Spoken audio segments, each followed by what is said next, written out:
Nous sommes avec le psaume 47 devant ce qu'on appelle un psaume de Tzion, c'est-à-dire un psaume qui exalte Jérusalem comme la ville d'où rayonne la puissance de Dieu dans tout l'univers. Tzion est un quartier de Jérusalem, le plus ancien, où David a fondé sa capitale et où se trouve encore aujourd'hui son mausolée, à quelques centaines de mètres du temple de Salomon. Le psaume appelle Tzion la ville de notre Dieu, sa montagne et le pôle du monde, joie de toute la terre. Dans ce psaume, Tzion est l'objet d'attaques par des rois étrangers. Mais Dieu les disperse par un tremblement qui saisit les ennemis, un vent qui souffle du désert.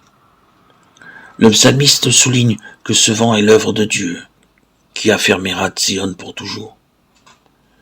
S'ouvre alors une belle louange à Dieu, qui protège et réjouit Tzion, du temple à toute l'étendue de la terre. C'est la même louange parce que c'est la même puissance divine qui agit avec amour. Et de l'œuvre de Dieu pour son peuple jaillit la joie de toutes les villes de Juda. Cette louange s'achève sur la profession de foi. Le vent du verset 8 nous rappelle le violent coup du vent, acte 2 de l'Esprit Saint à la Pentecôte.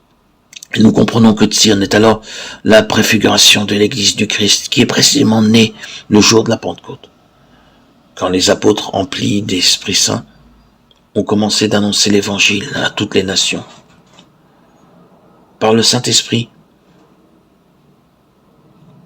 nous vivons l'amour efficace, tout-puissant du Seigneur. Et nous manifestons cet amour autour de nous.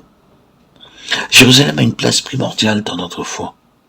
Comme il est écrit, nul ne peut oublier que lorsque Dieu a voulu se choisir comme homme, une patrie, une famille, une langue dans ce monde, c'est à l'Orient qu'il les a demandés.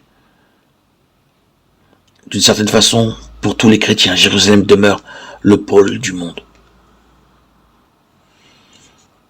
Il est grand le Seigneur, hautement loué, dans la ville de notre Dieu, sa sainte montagne, altière et belle, joie de toute la terre.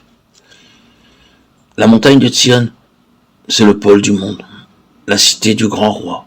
Dieu se révèle en ses palais, vraie citadelle. Voici que des rois s'étaient ligués. Ils avançaient tous ensemble. Ils ont vu et soudain stupéfaits, pris de panique, ils ont fui.